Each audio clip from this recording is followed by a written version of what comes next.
सितंबर 2023 में आने वाला जलजला हो या फिर 24 अप्रैल 2024 को आने वाला जलजला, कराची में आने वाले इन दोनों जलजलों की खासियत ये थी कि ये जलजले कहीं और से नहीं बल्कि कराची के अंदर मौजूद एक फॉल्ट लाइन से ही पैदा हुए थे। ये एक अर्थक्वेक जो था, एक जो फील हुआ है 3.2 का रिकॉर्ड हुआ है और इसकी डेप्थ तकरीबन 12 किलोमीटर थी और ये मलीर के नज़दीक था। इस तरह के अर्थक्वेक्स जनरेट होते रहते हैं और ये इन छोटे अर्थक्वेक्स का जनरेट होना किसी बड़े अर्थक्वेक का आने का वो नहीं होता। ये है कि छोटी एनर्जी कहीं भी एक्यूमुलेट, जहाँ एनर्जी होती है तो वहाँ पे वो एनर्जी जो है वो वहाँ जनरेट होने के बाद वहाँ से निकलती है। तो ये छोटे मोटे अर्थक्वेक्स का के आने से किसी बड़े अर्थक्वेक के आने का वो नहीं होता, क्योंकि साथ साथ अगर एनर्जी रिलीज होती रहती है तो कोई बड़ा अर्थक्वेक्स एक्सपेक्ट तो नहीं किया जा सकता। लेकिन इसकी कोई फोरकास्ट नहीं है, मे बी फ्यूचर में कोई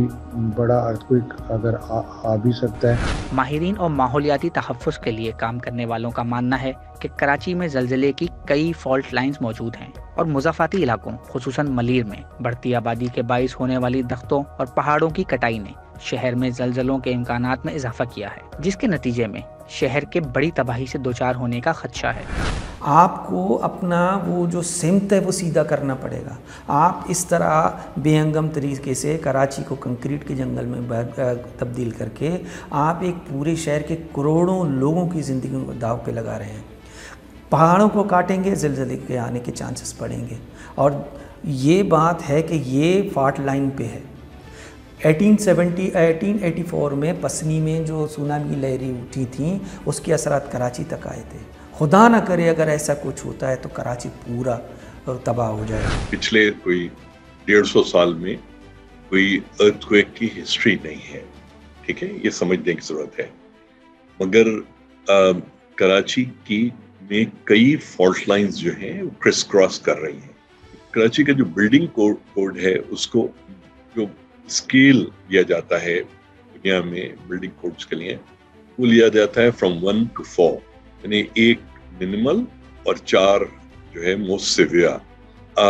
कराची को जो है बिल्डिंग बायलॉज के हवाले से 2B में रखा गया है, which means you can say average कह लीजिए, ठीक है। मेरे हिसाब से ये बिल्डिंग कोड की में जो क्लासिफिकेशन है ये सही नहीं है।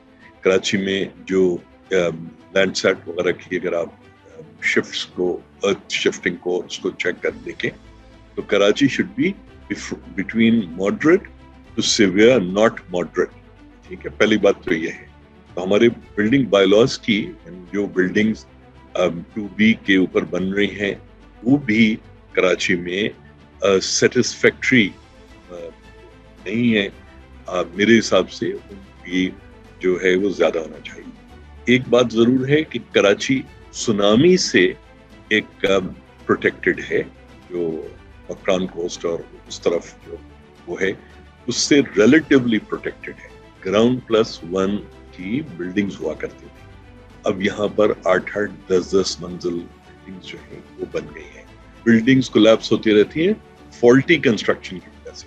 इस वजह से नहीं कि वहाँ कोई जलजला आया, कंस्ट्रक्शन वैसे ही इतनी फॉल्टी होती है कि लियारी के अंदर तो अब आपको ग्राउंड +1 का शायद कोई घर मिलेगा ही नहीं, सभी 8-10 मंजिल वो बन गए। अगर 1 मीटर भी जो है अगर कराची में जमीन मूव करती है तो आप ये समझिए कि I would say majority of building, यानी ज्यादातर जो बिल्डिंगें हैं वो कोलैप्स कर जाएंगी, गिर जाएंगी। क्या वो मतलब इवन जो 1 मंजिल 2 मंजिल के डिफेंस क्लिफ्टन और उनके बड़े जो घर हैं, चूंकि उनकी जो बुनियादी के ये बुनियाद जो है वो एक मॉडरेट या बिलो मॉडरेट अर्थक्वेक के हिसाब से डिजाइन।